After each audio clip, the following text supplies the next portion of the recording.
Bom dia a todos, bom dia a todas, bom dia para você que nos assiste pela Pop TV em Sobradinho e Porto Alegre. Sejam todos muito bem-vindos e bem-vindas a mais um ICL Mercado Investimentos. Hoje, sexta-feira, dia de comentar com vocês sobre o IGPDI de janeiro, que já saiu, então já traz novas percepções para a nossa inflação desse mês, mas tem outros aspectos que a gente vai passar com vocês. Vamos falar da mídia tradicional passando um belo de um pano para o Milei, então a gente vai comentar disso. Vamos também repercutir as falas mais recentes do presidente Lula. Lula, hein? Falou aí demais, então a gente vai falar sobre isso também. Mas antes de tudo isso, eu vou dar bom dia para o André. Bom dia, André, como você está? Bom dia, Débora. Bom dia a todos os nossos telespectadores. Acho que o dado mais importante do dia é o IGPDI, né, que saiu. E dá para a gente ter algumas amostras sobre o que pode sair na inflação oficial de janeiro, uma inflação que está desacelerando aí, muito por causa da questão de energia elétrica, mas a gente vai tratar com mais calma disso.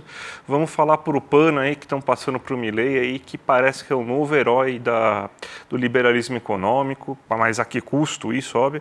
E vamos repercutir a entrevista do Lula, que falou algumas coisas acertadas, mas escorregou aí no tomate, que é inclusive o nosso vilão da semana, né, em algumas falas. Então vamos tratar de tudo isso. Mas antes vamos passar para a nossa agenda, Débora. Então, o que o nosso telespectador aí vai enfrentar nesse dia de hoje? Bom, hoje, antes da abertura, balanço muito aguardado que já saiu era o do Bradesco, porque a gente teve balanço do Santander, que surpreendeu, a gente teve o balanço do Itaú, que surpreendeu, então a expectativa era que o balanço do Bradesco também surpreendesse. Então, grandes expectativas por esses balanços que ainda vão sair do setor financeiro, porque eles estão tendo lucros aí acima do esperado. Apesar do Itaú ter superado algumas expectativas, ter trazido um lucro bem positivo, ali bem grande, inclusive, o guidance, né, as projeções para o futuro, as previsões para frente, a leitura do futuro foi um pouco mais conservadora até que o mercado esperava. Mas, de resto, o lucro foi exorbitante mais uma vez. Então, o setor financeiro está muito no radar desses balanços corporativos aqui no Brasil. Na Índia, teve decisão de política monetária também às 1h30 da manhã. E na Espanha, o vice-presidente do Banco Central Europeu, o Luiz de Guindos, participou do encontro econômico de seguro mútuo. Então, aqui um evento que ele participou para discursar e falar sobre a economia da zona do euro, política monetária. Não necessariamente foi falar disso, mas o mercado sempre espera que esses assuntos sejam tangenciados para que eles possam pegar sinalizações. Às 8 horas sai o IGPDI de janeiro, a gente vai tratar com vocês esse dado com bastante calma.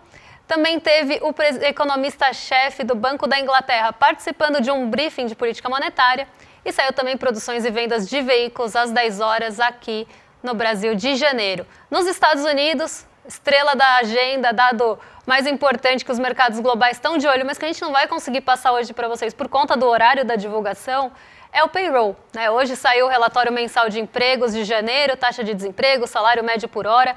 É o relatório completo e oficial do mercado de trabalho dos Estados Unidos.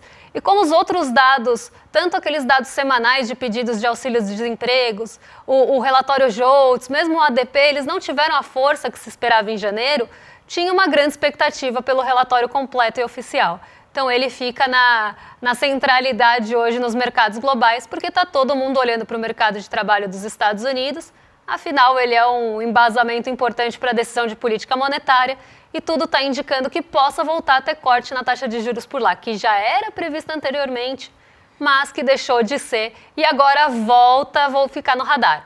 Então, payroll hoje, destaque da agenda internacional. Nos Estados Unidos, por lá, a diretora do Fed, a Michelle Bauman, participa também de um evento, ela discursa para uma associação em Wisconsin, às 11h25, então daqui a pouquinho. E nos Estados Unidos, a Universidade de Michigan solta e divulga ali os seus dados preliminares, mas os dados que ela sempre acaba divulgando, que são índice de sentimento ao consumidor, inflação, expectativas para a inflação de 1 e 5 anos. Então, esses dados também devem ser acompanhados, mas eles ainda são preliminares, são prévios. Ainda nos Estados Unidos, hoje os Estados Unidos está tomando agenda aqui. Estoques no atacado de dezembro, a Adriana Kugler participa também de um evento, diretora do Fed, e a gente tem às 15 horas balança comercial. Essa também vai ficar para segunda-feira. E postos de petróleo em operação também devem ficar no radar, porque teve bastante surpresa em relação a estoques de petróleo nos Estados Unidos, e todo esse mercado de petróleo está muito no radar do mercado por conta do preço do petróleo e desse olhar, dessa volta desse olhar para o petróleo por lá. E às 5 horas, aí sim, sai crédito do consumidor de dezembro nos Estados Unidos também. Então hoje uma agenda bem recheada, mas o que eu destacaria aqui são os pronunciamentos dos dirigentes do Fed. Isso está muito no radar, então todo mundo deve acompanhar hoje nos mercados. Nos Estados Unidos, o payroll, sem dúvida, é o dado mais aguardado. E aqui no Brasil, o IGPDI, que basicamente até agora foi o único que saiu. O outro muito importante é a balança comercial, mas já vai ser muito no fim da tarde. Vamos então agora vir para o Brasilzão falar do IGPDI, que foi divulgado nessa manhã, índice importante que a FGV calcula, não é a inflação oficial, mas é um índice inflacionário que já dá algumas dicas para a gente conseguir observar o que pode acontecer com a inflação, que vai ser divulgado na terça que vem, se não me engano, dia 11, acho que é dia 11 que vai ser divulgado, então a gente já consegue ter algumas noções sobre isso. Primeiro, a gente tem uma desaceleração do GPDI que ele chega em 0,11% em janeiro. Aconteceu queda principalmente em preço de commodities, o dólar também ajudou bastante, os índices da FGV por terem o preço ao produtor inseridos são muito voláteis ao câmbio, então uma queda cambial acaba afetando sempre o índice para baixo. A gente tem aqui alguns gráficos que a gente montou para começar a fazer aqui a análise e mostrar para vocês tudo o que aconteceu. Se a gente pegar o índice de dezembro, ele estava em 0,87% e agora a alta geral foi só de 0,11%. E o que estava puxando realmente o IGPDI para cima era os índices ao produtor, que esse IPA, ele estava em 1,08%, porque estava subindo muito o preço de soja, de bovinos, da própria carne bovina ao produtor, e o dólar muito elevado, então o custo das commodities estava elevando bastante esse índice. E agora, com a desaceleração do dólar, né, com essa queda que a gente teve do dólar, a gente tem que ele só subiu aqui 0,03% nesse mês, ou seja, os produtores tiveram uma inflação baixíssima por causa da desaceleração da taxa de câmbio. E você tem reflexo também aqui no IPC, que é o mais importante quando a gente observa o preço ao produtor. Ao consumidor, que é, vamos dizer assim, um primo nosso, né, do IPCA. Aí a gente tem que subiu 0,31% no último mês, agora subiu 0,02% somente. E para a construção civil a gente tem que estava em 0,5% e agora está em 0,83%. A gente tem também a variação acumulada em 12 meses desses índices aí, para a gente conseguir observar o que está acontecendo. Então vamos ver aqui, ó. O que você teve aí? Não, essas são as influências, até boa. Vamos lá, vamos falar das influências aí primeiro, que eu acho que é melhor. Não, vamos lá. Segue o jogo aqui, Tá, para aqui, vamos lá. Parou, vamos lá falar sobre isso aqui. A gente tem que as altas principais foram o custo de ensino fundamental, e o custo de ensino superior, 7,27 e 5,62. Teve reajustes de ônibus urbano, 6,51. E o tomate, o grande vilão da vez aí. Voltamos a usar colares de tomates, talvez, que nem aconteceu em 2013, há longínquos 12 anos atrás. Talvez vão ter que usar colares de tomate novamente. Subiu 23,43. Aqui a gente consegue observar o seguinte. Tem as quedas também. Vamos passar para as quedas para a gente já comentar tudo num blocão só? Vamos ver as quedas. As quedas. Bem, tem que seja. O pessoal está meio ali, isso, boa. O pessoal está meio atrapalhado hoje. Vamos lá, que daí a gente vê que caiu 13,58% da tarifa de energia elétrica. A passagem aérea caiu 17%, o aluguel residencial caiu 1,55%, a batata inglesa caiu 11,96% e o condomínio caiu 2,01%. Então, o que a gente vê é que a queda, o índice foi puxado para baixo muito por contas da casa, ou seja, aluguel, tarifa de energia elétrica, condomínio, e a queda da energia elétrica ela é muito representativa, justamente pelo fato de que ela alivia muito a conta no final do mês, ela tem um peso muito grande em qualquer cesta de bens de consumo que a gente observa aí nesse momento. Então, a gente vê que basicamente são o grupo habitação, inclusive, que teve a maior queda, teve uma queda de mais de 2% dentro do IPC, enquanto que os alimentos continuam preocupando. Mas agora a gente tem os alimentos que já estavam preocupando antes, mesmo com uma queda aí no preço ao produtor de bovinos, de óleo de soja, isso ainda não refletiu no preço ao consumidor. Ainda está caro o óleo de soja, está caro ainda a carne bovina, está desacelerando, mas ainda está caro. Está caro o café, que a gente já cansou de falar aqui, só que agora entraram novos itens aí para confusão, justamente por causa de sazonalidade, tomate, cebola, cenoura, alface. Então a feira, o hortifruti ficou mais caro aí. Tanto que quando a gente mostrar aquele índice lá, a gente vai comer, que a gente sempre mostra no IPCA, provavelmente a gente vai ver o quê? Vai ver a feira ficando com um preço mais elevado que a gente via antes. Então esse aqui foi mais ou menos o retrato. Acho que a gente pode passar agora para os 12 meses lá só para fechar e ver como que está a aceleração de fato aí dentro desses gráficos, né? Que aqui, você vê aqui que está acelerando ainda o IGP, o IPA e o INCC nos 12 meses. Está chegando aqui em 7,27, 8,40 os preços aos produtores, mas o IPC está reduzindo. Ele estava em 3,99, ele está em 3,38. Então, o que a gente deve esperar em janeiro também para o nosso IPCA é uma redução, é uma desaceleração. Provavelmente o nosso IPCA vai voltar para a meta inflacionária, vai para próximo de 4,50. Mesmo assim, a gente está ainda com aquela taxa de juros pornográfica que o Banco Central exige e para controlar uma inflação que eles não vão conseguir controlar via juros, né, Débora? Exatamente. Falando em inflação, a gente teve declarações ontem que causaram muita polêmica, já estão aí nas redes sociais, declarações do presidente Lula em relação ao preço dos alimentos. E aqui eu até queria discutir com vocês, né, em relação a isso, porque ele falou sobre o preço dos alimentos, aqui ele está falando sobre o dólar, a manchete está falando sobre o dólar, mas no restante da notícia tem as outras falas do presidente Lula. Por mais que tenha tido ali algumas colocações pertinentes, quando ele vai falar dos preços dos alimentos, tem alguns problemas ali que eu identifiquei, não sei se vocês concordam comigo, até convido vocês aí do chat para debater aqui com a gente, porque o Lula chegou até a falar que o Brasil precisa passar por um processo educacional, aqui entre aspas, nessa compra, né, de supermercado. E aí queria saber se vocês concordam com ele ou não, concordam com a gente aqui ou não, vamos debater eu e o André também, não sei qual a posição dele, mas o que eu vejo aqui, tá, principalmente em relação à fala e por que isso pode se tornar um problema. O que eu vejo mais, inclusive, de comunicação e de forma de falar com as pessoas que o governo vem apanhando, né? Parece que apanhou 3 rounds. Apanhou na questão lá atrás da taxação da importação, que ficou conhecido como taxação da brusinha da Shein.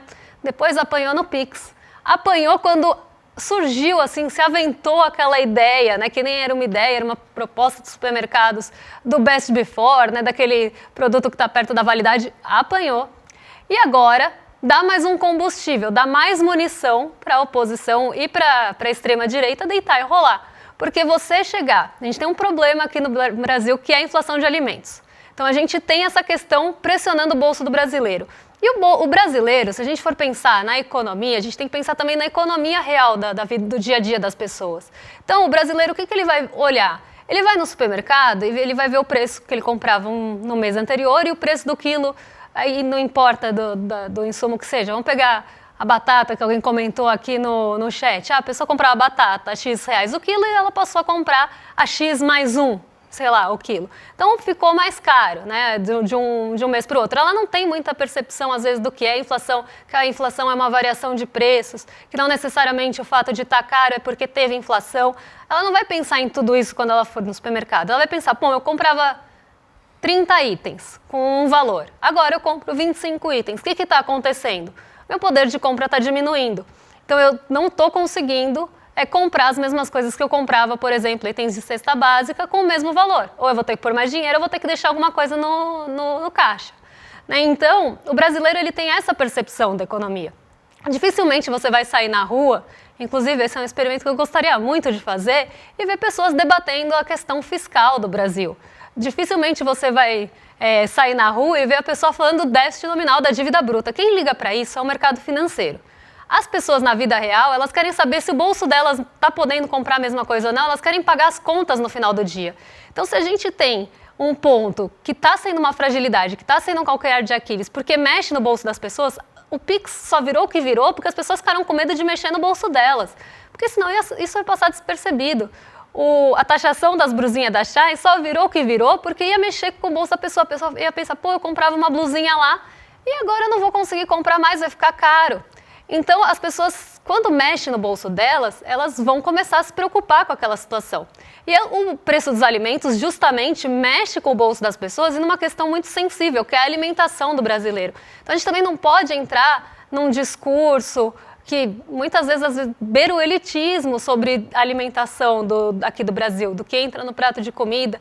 Então, tem que tomar muito cuidado quando a gente fala de alimentação, porque é um tema muito sensível, ainda mais quando junta alimentação e inflação. Porque o brasileiro, historicamente, tem muito medo da inflação. A gente viveu um processo inflacionário duríssimo nos anos 80. Então, todo mundo tem muito medo da palavra inflação. E é natural, por todo o processo por mais que esteja no passado, tem gente que nem viveu, fica ali no imaginário coletivo das pessoas o que a inflação pode destruir de poder de compra. Então, as pessoas têm medo, sim, e quando trata de alimentação, mais ainda, porque a gente está discutindo realmente o que vai na mesa, o que vai alimentar um povo. Então, tem que tomar muito cuidado. E eu acho que a fala foi péssima, tá? Então, eu não tenho outro adjetivo para falar, eu não gostei.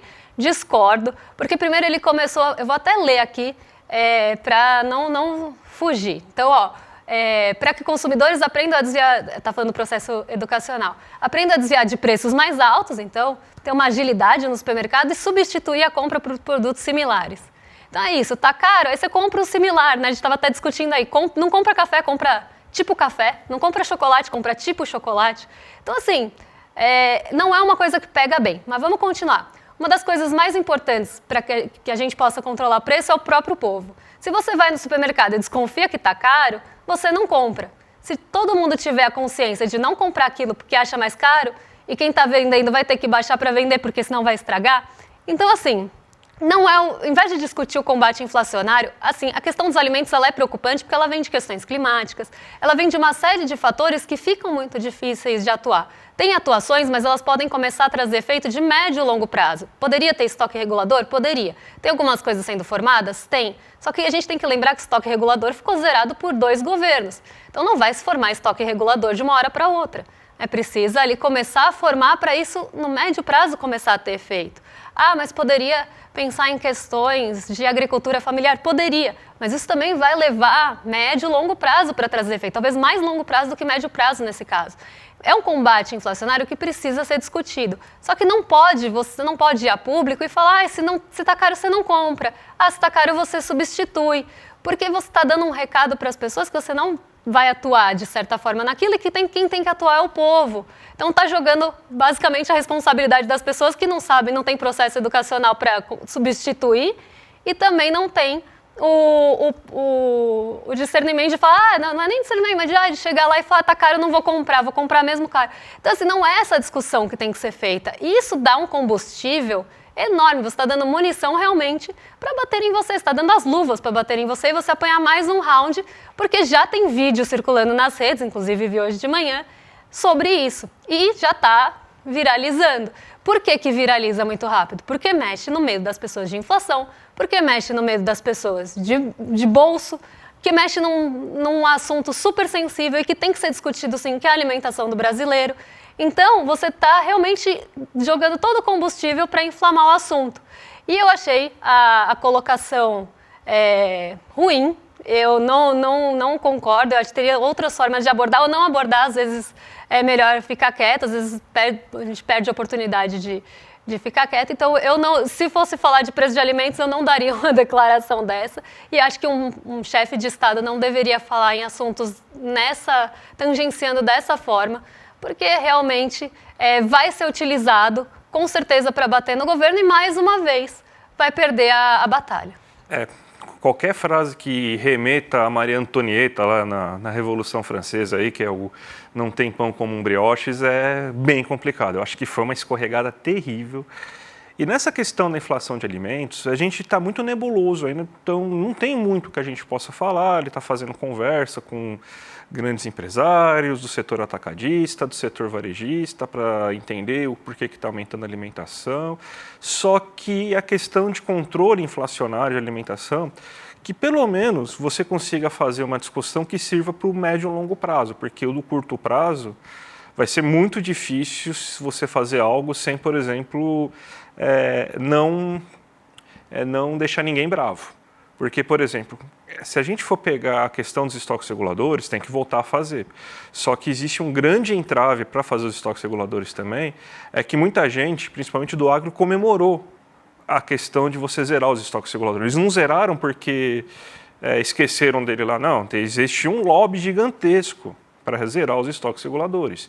A questão de você também fazer, por exemplo, políticas de subsídio, seria uma ótima você fazer políticas de subsídio em determinados setores, usar o plano safra, por exemplo, para melhorar a questão da agricultura familiar, aumentar a questão da agricultura familiar, é ótima, mas quanto mais terra você destina para isso, menos terra para você tem para plantar soja, e tem gente que não gosta disso. Você usar, por exemplo, fazer uma série de medidas, daí é uma coisa que já foi pensado aí no mundo. Acho que no Japão, no na pós-Segunda Guerra Mundial, foi feita uma série de alívios tributários e recomposição tributária para fazer o preço ficar estável e ajudar o cara na época de quando tem muita produção, mas daí no momento que tem pouca produção, daí você coloca esses subsídios justamente para conseguir deixar equalizado. É uma ótima ideia, mas é uma coisa que o pessoal já começa a ficar com medo. E ótimo, e obviamente toda hora tem que falar, porque fala em preço de alimentos, daí a mídia liberal já fala, né? Não, vai tabelar, vai congelar preço, daí tem que deixar bem claro que essas ideias já acabaram nos anos 80, eram outros condicionantes econômicos, conjuntura econômica completamente diferente, o pessoal parece que esquece aí que você tem condicionantes diferentes econômicos. Outras coisas que o Lula falou, eu queria também entrar um pouco, porque ele falou da questão aí do nosso querido amigo Roberto Campos Neto, que ele falou que criou-se uma arapuca, e sim, criou-se uma arapuca e agora está difícil você desarrumar essa arapuca e fazer com que a política monetária mude de uma hora para outra. Você percebeu que a gente só ouviu o nome do Galípolo na internet com algumas pessoas xingando, falando que colocou o Galípolo lá e não mudou nada? Mas o Galípolo não falou um A. Olha que avanço, pelo menos. Só do Galípolo não ter conduzido as expectativas econômicas, é um avanço, porque o grande problema do Campos Neto não era só a questão de você operar e fazer o que um banqueiro central conservador faz, e que até o próprio Galípolo vai fazer, que é a questão de, eu vejo pressão inflacionária, eu taco juros. Pode reduzir juros porque não tem tanta pressão inflacionária. O problema é você conduzir o debate para chegar naquele cenário econômico. Então, ele conduziu o debate, ele criou um debate falando que existia pressões inflacionárias. Não existia, mas ele foi lá, criou-se a expectativa para falar que existia pressões inflacionárias, e aí começou a terminar a queda da Selic e começou o período de alta lá, o famoso racha do Copom lá, que metade da diretoria votou para um lado e outra metade votou para o outro. Aí toda hora ele ia falar numa palestra, falava mal da questão fiscal, falava que com a questão fiscal não tinha jeito, que ia ter que aumentar juros. Aí o mercado foi lá e começou a partir que nem um leão para cima das contas públicas, e a gente viu o que aconteceu. Chegou completamente aí dentro da meta, sem grandes problemas, então nada de errado aconteceu. Então, essa primeira coisa é que assim, o que o Campos Neto fez é basicamente deixou a política monetária na mão do mercado. Então, o mercado que define agora para onde vai a Selic, qual que vai ser o ritmo da Selic, a gente vê como que foi a reação do mercado por não ter um aviso claro sobre quais são as próximas altas. Então, isso aí tem que acabar, isso vai demorar. Até o mercado largar o osso agora, que ele sentiu o gostinho de sangue, e largar o osso para deixar o Banco Central voltar a fazer política monetária, vai demorar um pouco. Isso aí é um grande problema. Então, nessa parte, o Lula estava certo, realmente, da arapuca que o Campos Neto criou, né? Mas sabe qual é o problema, André? Por mais que ele estivesse certo e estava certo em relação ao Campos Neto, e eu vejo isso como um ponto aí mais positivo, que vai chegar na rede social da pessoa, que vai chegar na pessoa, é o bolso, é a parte dos alimentos. Isso não vai ter o mesmo... O Roberto Campos Neto vai ficar ali no subplano, vai ficar no segundo plano, e o que vai chegar para as pessoas é que ele falou dos alimentos, porque é o que pega no bolso. Então, a gente sabe que a extrema-direita e a oposição conseguem trabalhar com essas ferramentas. Eles vão pegar isso e vão bater em cima. Então, por mais que tenha um saldo ainda, tem a parte do Roberto Campos Neto, tem outras partes da fala que foram boas, vão pegar isso para bater, porque é justamente a frase. Que você acha que na rua as pessoas estão pensando que no Roberto Campos Neto? Tem gente que nem sabe o que é o Roberto Campos Neto, mas elas estão pensando na feira. Esse que eu acho que foi o grande problema e o desequilíbrio que vai ter na fala, porque vão pegar para bater mesmo, para malhar. Hein, Débora, vamos falar então do Milei, né? Já que a gente está pensando em quem a mídia fala bem, vamos falar do Milei, né? Que parece aí que virou o grande herói da extrema-direita, falando aí no novo liberalismo econômico, a nova Thatcher, né? A população toda passando fome na rua, mas as contas estão em dia, a inflação está caindo, né? Mas está saindo de 118% na base aí, e o preço está caindo justamente porque as pessoas não estão conseguindo comprar. Então, ou você baixa o preço ou você não vende, né? Então, é isso, né, Débora? Então, qual que é a sua opinião aí sobre essa passada de pano aí do Milei? Olha, não me espanta, porque o Milei, ele vem sendo essa figura construída há bastante tempo, de está conseguindo reduzir déficit, está conseguindo, fez com que a expectativa da inflação da Argentina caísse, mas a grande questão é essa. Como? E a que custo? Colocando mais da metade da Argentina na pobreza?